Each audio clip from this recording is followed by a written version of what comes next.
Welcome to the HCI family of podcasts. We're your source for personal, professional, and organizational growth and development. We share our own original research, explore industry trends, and interview executives and thought leaders from across the globe. Join us for practitioner-oriented content around all things leadership, HR, talent management, organizational development, and change management. Maximize your personal and organizational potential with the HCI family of podcasts.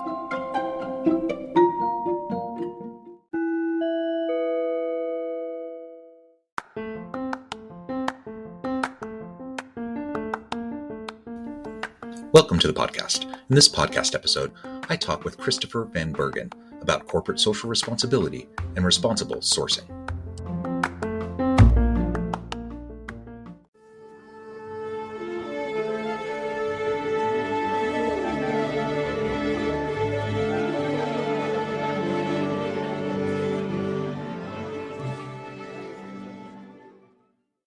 Chris van Bergen, welcome to the conversation today. Thank you very much. Happy to be here. Thanks, John. It is a pleasure to be with you. Where are you joining me from? I live in St. Louis, Missouri. Used to live in New York, and like with COVID, everybody else, we went remote. We had our office in downtown New York and went remote, and we stayed remote. So we were able to move closer to family. So my wife's family is here in St. Louis. So that's where we are. Wonderful. I'm from the other side, the Kansas City side, okay. Northwest Missouri. So I'm out here in Salt Lake City area now, but I love Missouri, love the Midwest. So welcome to the conversation. Pleasure to have you. Today, we're going to be talking about corporate social responsibility and responsible sourcing. But before we jump in, I wanted to share Christopher's bio with everybody. Chris van Bergen is the CFO and COO of Nest, a nonprofit working in the hand worker economy to generate global workforce inclusivity, improve worker well-being beyond factories, and preserve cultural traditions using radical transparency, data-driven development, and fair market access to connect craftspeople, brands, and consumers in a circular and human-centric value chain. I love everything about that description, by the way. I just wanted to say that's really great. Chris, anything you would like to specifically highlight by way of your own personal or professional background or the nonprofit before we dive on in? Sure. Just essentially that I think a lot of people don't realize how much work happens in the handcraft space, and thinking that this sector is kind of small or niche. And it's just like, oh, isn't that cute? It's like some old ladies weaving something, right? But the reality is it's a huge sector. It's going to approach probably $1 trillion in valuation in the next few years. And that there are a ton of brands, big and small, that are leveraging this work. It's not artisanship and that kind of really nice, very unique stuff is certainly a big part of the sector, but it's not all of it. So think about like every basket that's on every shelf of every big box retailer. That's also handcrafted, which is super cool, and why I frankly love what we do at Nest, both here in the US and globally. But yeah, that's very cool. And part of this conversation today is informed by your recent book. Maybe tell us a little bit about that and how your work at Nest has helped to inform it. Sure, absolutely. So the book is called Certifiable. Subtitle is How Businesses Operationalize Responsible Sourcing, which is why we're having this conversation today. And that's a big piece of actually what Nest does. The supply chain that we work in is really complex, really complicated. Yeah. It goes way beyond kind of the traditional factory production model. So we have a ton of most of the work actually happens in homes and very small workshops. And a number of years ago, something that Nest did is we launched a standard and an assessment and training protocol for a compliance program for this type of supply chain. Traditional compliance that brands were using really only addressed factory models, because that's the traditional sort of tier one finishing factory model. And we had brands that really wanted to source products with artisans and handcraft producers, but they said, you know what, we can't. We're like, well, part of our mission is getting market access for all of these amazing businesses around the world, right? We work across 120 countries, but if they can't get their product out there, what are we doing? So we started asking those brands, why? Like, why is that? You know the quality of the product, you know the businesses. They said simply because there was too much risk. They didn't know who was making it. They didn't know if they were getting paid. My gosh, are there children involved, right? I mean, all of these very, very important questions if you're a responsible brand. And so at Nest, I had the pleasure of helping lead the team that developed that standard, and then started working with all these brands to get those products on shelves. And so I was able to really see the hard work that goes on the brand side and frankly, the producer side and the nonprofit side, all the hard work that goes into actually responsibly sourcing a product. What does that actually mean? How do you get transparency there? So that was a big piece of what informed this book. The other side is the fact that in addition to my work at Nest, I'm an adjunct professor at NYU Stern School of Business. And so I've been interfacing with business executives in their MBA, executive MBA program and business students, and had lots of people taking my course and lots of people approaching me saying, you know what, like we're making these declarative statements around how we're going to be responsible. We don't know how to actually do that. Like, what's the action plan? And so I was like, okay, well, maybe this is a place where I can help. And frankly, I looked around, I didn't want to reinvent the wheel. There was no primer on this idea. How did we get to where we are in terms of concepts of social responsibility or corporate responsibility? What does it mean? Who's doing it? What do those certifications mean? All that sort of good stuff. And so that was really the driving force behind the book. Both my work and world at Nest, which I absolutely adore, and this other world working and interfacing directly with the business sector. Yeah, super interesting. So like you said, the world of supply chain and sourcing is super complicated. I think we recognize that, perhaps the lay person recognized that more than ever during the pandemic, when all of a sudden it like started to impact everyday people in very real ways. So supply chains are complicated. When you're now trying to think in terms of ethical and responsible sourcing, that makes it even more challenging, to your point. And all of this is happening within a context of, corporate social responsibility, triple bottom line, ESGs, stakeholder capitalism, all the different frameworks and terms that people are using. And in companies, I think most companies want to do right. They don't want to have child sweatshops. They want to do right by people, and they want to do right by the communities in which they function. But it is complicated. And to your point, with your students at NYU, I think you said, yes, that's right, that they don't know what to do, and people don't want to just do performative stuff. They don't want to just like make a statement and then go back on it, but they don't really know how to actually create the systems and the processes to help them accomplish what they say they're doing, or at least what they want to do, their aspirational goals in this arena. So anyways, I just wanted to reiterate, super complicated space, a really challenging space, but just because it's complicated and challenging and messy doesn't mean we shouldn't try to tackle it. So thank you for entering the space and trying to help clarify and shed a light on some of these sorts of things. Now, if we start to zoom in on responsible sourcing, what are you seeing as some of the current trends? Where have things come in the last few years, and what do you see some of the current trends, and where do you see ourselves going in the next few years? Yeah, sure. It's, thank you for that context, because you're absolutely right. It's so complicated. And it is what's interesting about this work is that it is a dramatically changing landscape all the time.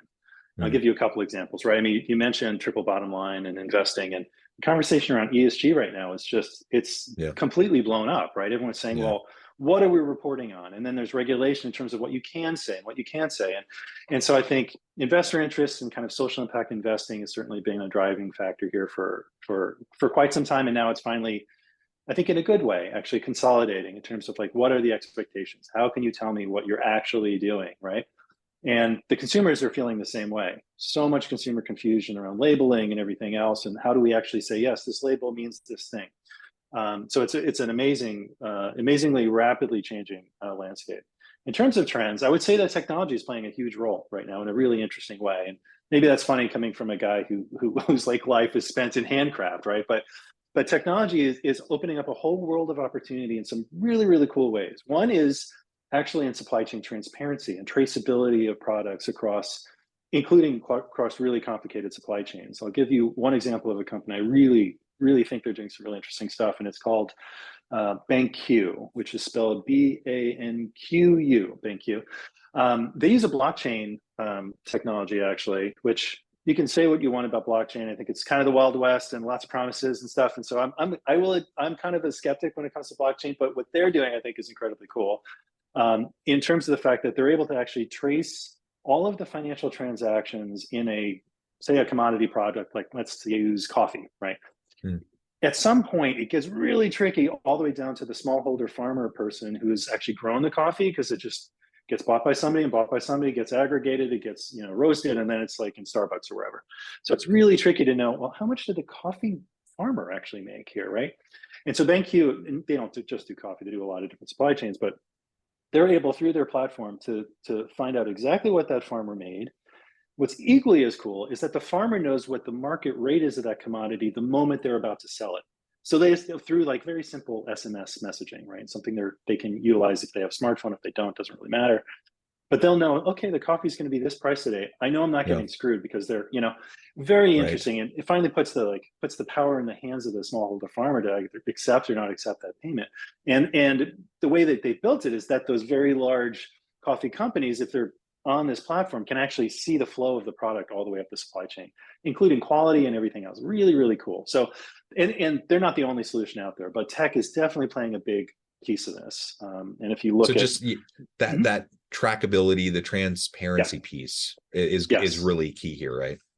Super key. And I mean, for Nest, with the, you know, part of our compliance program, we go into these amazing handcraft producers, and it's a lot of informal economy stuff, just as it is in agriculture, where maybe there's records, probably not. It's sort of a trust-based system of equal exchange. How do we know what to set the pricing? So like what our program does is essentially establish what those procedures should look like. How do you do a time and motion study to make sure that those workers are getting paid fairly? Those kinds of things. So establishing more structure without destroying the beautiful nature of this sort of informal exchange. Do you need to work full-time? No, you don't need to work full-time. You can, you know, it's secondary income if you want it to be. But establishing more frameworks and structures, so with that transparency, so that the worker at the end of the day knows that they're being treated fairly. Really, really important. So that's one.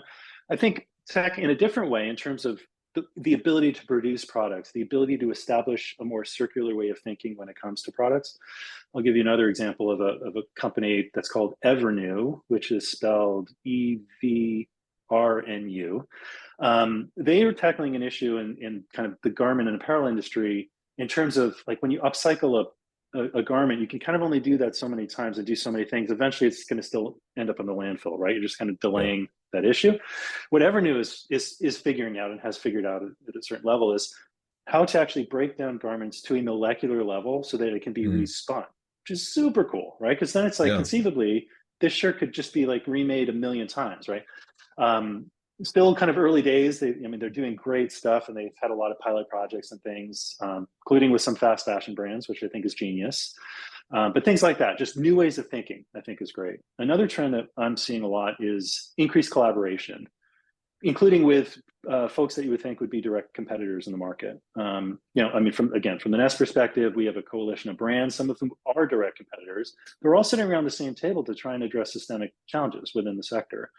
You can look at Sustainable Apparel Coalition in terms of big apparel companies kind of doing similar ideas on the factory level, for example, or looking at ocean-bound plastics and businesses either who are competitive with each other or just across a whole wide array of sectors, just saying, you know what, this is an issue, so let's work on it together. Okay, Trek Bicycles, okay, Dell Computers, okay, fashion brand, let's all come together and let's figure this out. So seeing a lot more of that, those collaborative projects, I think is really, really interesting. I think we're also seeing it in market in a kind of a cool way. This is a little more unusual, but I just love seeing it, and that is the mashup of Adidas with Allbirds. So Adidas, obviously a huge, long-standing sneaker and footwear company. Allbirds, more of a startup, known for like sustainable production and stuff. They actually joined forces and shared IP so they could create a co-branded shoe to have zero carbon footprint in production. And so, I mean, it's cool that they were sharing ideas, but then to co-brand the actual product it's kind of amazing. They have at least one that's been released. I think they have a few. And then, of course, they can take the lessons they learned from each company and then go off and do their own thing too. To kind of, what kind of market signal does that send to the consumer? It's like, hey, look, we're actually collaborating in this because we want to make better opportunities for everybody else. So that's certainly another trend I see. And then I think finally, maybe it's obvious, but increased brand ownership over brands' roles in kind of perpetuating some systemic challenges within the supply chain. Meaning things like brands no longer really being willing to bounce from one vendor to another based on lowest costs, right? We learned a lot of these lessons in things like Rana Plaza and other places, but brands are much more willing and interested in having longer term sourcing relationships, which leads to a lot more trust, right? If the vendor is like, we're having problems, but we don't want to say anything because we're afraid you're going to leave, then those problems never get bubbled up, right?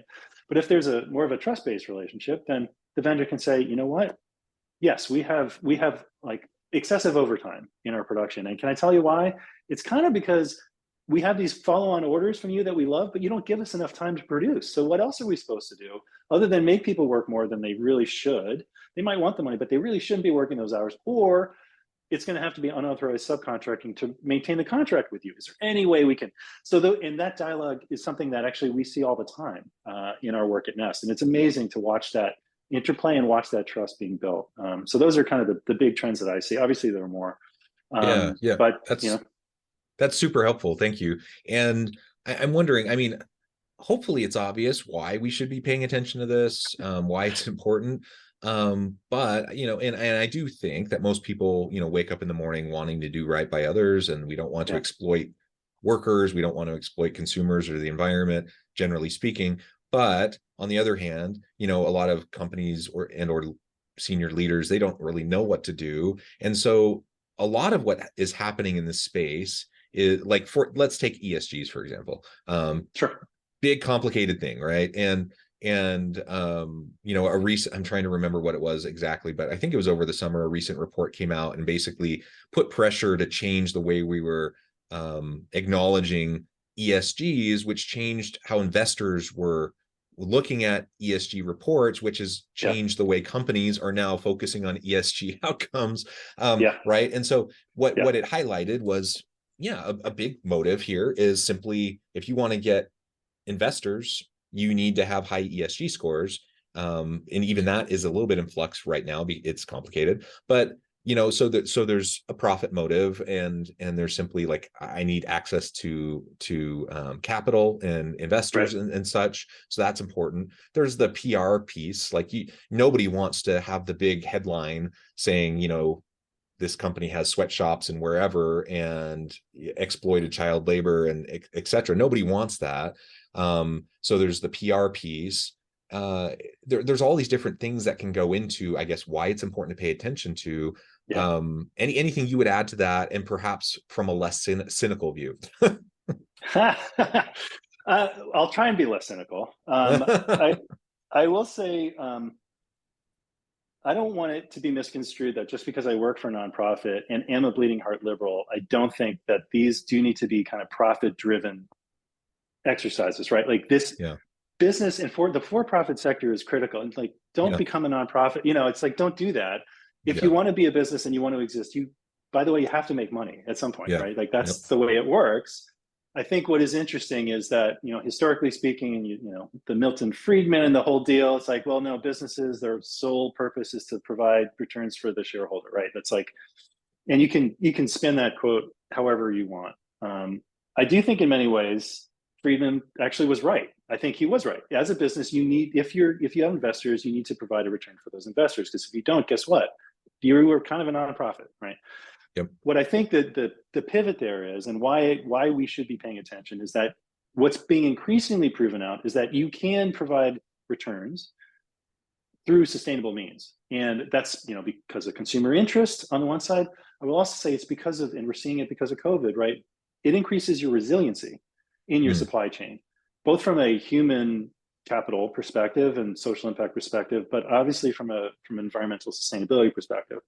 You need to actually have that resiliency planning baked in so that you can actually, you can't really call COVID a black swan event because people were predicting stuff like that happening, right? But or global warming is not really a black swan event either. But if you believe in global warming, which I do, I am a bleeding heart liberal after all.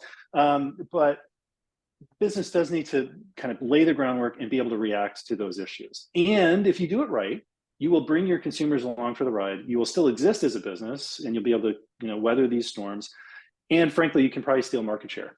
So you can try and do all of those things, right? So it to me, it really is. Again, am I in this line of work because of the impact? I absolutely am. But at the end of the day, it also drives business, and it drives change, and it drives increased impact. And that's, I think, whether you're a consumer, whether you're an investor, whether you're working inside a firm, all of those things are kind of working together right now. And it's finally coalescing into one conversation, as opposed to just like some consumers over here, I just buy Patagonia. It's Yeah. like not just that anymore, right? It's like everyone's asking these questions, and you're asking them because maybe it's because like I couldn't find toilet paper during COVID. It's like, what Mm-hmm. is that about? Like, oh, there's a supply chain. Oh, people actually make this stuff. Oh, that's weird. I just thought it was like some robot like magically appeared on my shelf, right? It's like, no. Like hands are involved in pretty much everything we touch as human beings, right? Sometimes more hands than others, like if it's that basket, for example. But I think we are kind of getting back to that idea that there is a human on the other side of that supply chain. And that's as a consumer, as an employee, or as an investor. So all of that is driving this conversation forward from a Yeah. business perspective, right? Yeah, absolutely. Absolutely. And you don't have to be a bleeding heart liberal to believe in climate change. You don't have to be a bleeding heart liberal to think ESGs are important, or, Right. corporate social responsibility is important. You don't have to be a Yeah. bleeding heart liberal to think we don't want to exploit workers, right? I think they have become politicized kinds of notions, unfortunately, but they don't need to be. And Sure. these are the types of conversations. I think a lot of people share these values across the political spectrum, and from a variety of backgrounds and worldviews. And ultimately, yeah, it makes sense from a business perspective, absolutely. But it makes sense for just the world we're in, taking care of people, the environment. And so, yeah, I think we absolutely all should be paying attention to it. And I pose those cynical questions up front, but yeah, I suppose I'm a bleeding heart liberal too. But I think regardless of the motive, we want people to behave in sustainable ways, and we want people to do right by others and by the planet. And I think that's what most people want. So anyways, I thank you for that explanation. How can we get involved in this? Because, in the world of impact investing, you have Sure. people living in this space, and you have people in your space, but the common day-to-day person isn't necessarily thinking about all this. How can consumers, in addition to investors, get engaged with responsible sourcing? Great. It's a great question. And I think the answer is that consumers need to be doing their homework more. Unfortunately, I will say, because there's still, like I think I said it before, but there are all these labels on packages and we don't really know what they mean. We think we understand what the impact of our purchase is, but the good news with the internet and everything else is that there is a lot more access to information now than there ever really was before. And that's not going away. That's actually increasing in terms of the speed of access. And so I would say that consumers, if you're interested in getting more involved, look at the brands that you support, look at the impact reports that they put out. Most brands are putting them out now. That's almost becoming table stakes, whether they're publicly traded or not. See what they say that they're doing. How are they tracking those metrics, right? And again, I hate it, but it's like there's been so much greenwashing over the years that it's like, well, the proof really does need to be in the pudding now. You really do need to say, okay, you're doing this thing, whatever that commitment is. Is it, around water scarcity? Is it around something else? It could be anything, but like, okay, that's great. Are you managing what you measure, right? Are you actually getting down to the data points? And how are you doing that? Obviously, if you're a fashion brand, you're not going to be an expert in water usage. So who's your partner, right? I mean, and it's okay to partner with people. You don't need to do everything, right? Design the clothes and figure out the circularity of the production process, but like, who are you bringing in? So really taking a look under the hood in terms of the brands beyond the glossy advertising, and look on their websites. The brands that are really doing it will tell you, because they are putting a ton of work and a ton of resources behind these efforts, right? And there are brands out there that are doing a ton of work that you might not even know are doing it because they don't advertise it. An example, I will tell you, Target is an incredible company and they're doing a ton of work. You go into a Target store and it's like, well, I'm going to buy my groceries or my clothes, whatever. And it's great. I feel good about it. They're very subtle. I don't know if it's like the Minnesota Nice thing since they're headquartered in Minneapolis, but go look at their sustainability reporting, look at their goals and objectives and how they're tracking it. They're really, they do what they're saying. And there's so many companies out there that are like that. So some of them obviously are using it as a differentiator in the business. And I mean, in the Patagonia space, there are a lot of those companies are doing kind of the same thing now. But at the time when they were founded, it was like Patagonia was like leading with sustainability, leading with impact, doing it all, right? And now everyone's caught up because like, wow, that really works here. And so everybody's doing it, upcycling clothing, everything, and which is awesome. And they've kind of changed the nature of the industry in that way. But in other sectors and industries, they're not leading with it. They're not using it as that differentiator. So if it's a place where you're passionate about, or a place where you're like, man, I'm spending a lot of money in the store, I wonder what are their stances? What stances are they taking? And so you do need to do that research and kind of figure it out.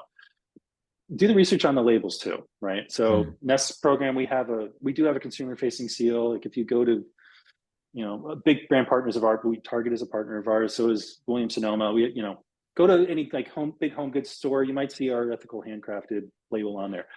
We have our website on there. Look at what that organization is doing. So look at all those different seals because they can be confusing. And is it like a membership seal? Is it just saying, hey, I'm a member of this organization? Well, that doesn't really say a lot. Or is it actually like really a valid verification and a third party's coming in and doing the auditing and all that sort of stuff? So what does it mean? So that you actually know. And look, at the end of the day, you make your decisions. You go to a grocery store, there's a reason why there are organic apples and conventional apples. Like you can't always buy the organic apple, even if you want to, right? You have to make your choices and just be okay with that. And so that's my answer, is really do your research. Same, frankly, for the investors. Get the corporate reporting, but see if you can look under the hood a little bit more than that. If it's a privately held company that you're investing in, like drill down and say, well, okay, you say you're doing this. What does that mean? What are your KPIs? How are you doing it? Do you have somebody on staff who's an expert? Like those kind of things, right? So asking the questions and moving beyond those declarative statements, I think is really important. Wonderful. Chris, this has just been a really fun, fascinating conversation. I note the time. I need to let you go here in just a minute. But before we wrap things up for today, I just wanted to give you a chance to share with the audience how they can connect with you, find out more about your work, where they can find your book, and then give us a final word on the topic for today.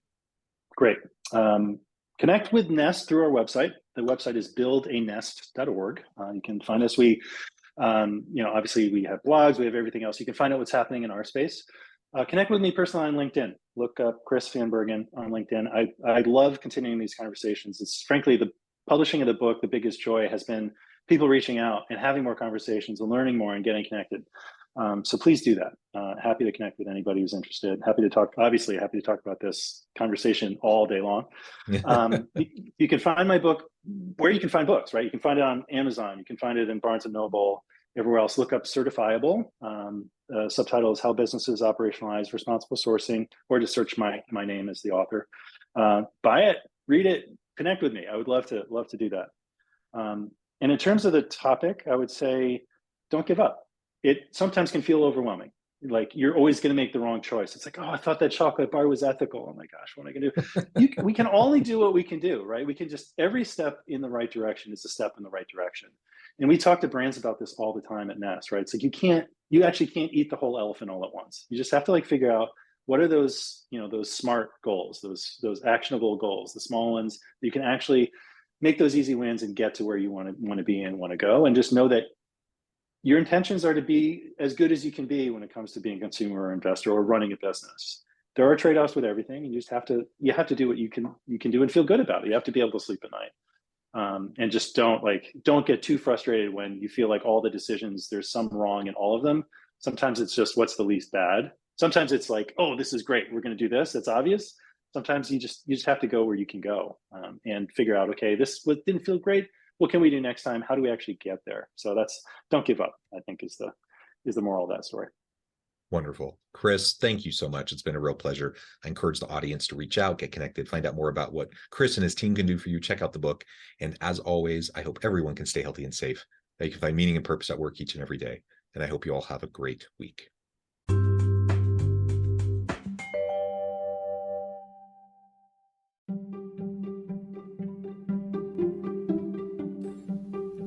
Thanks for joining us for this episode of the podcast.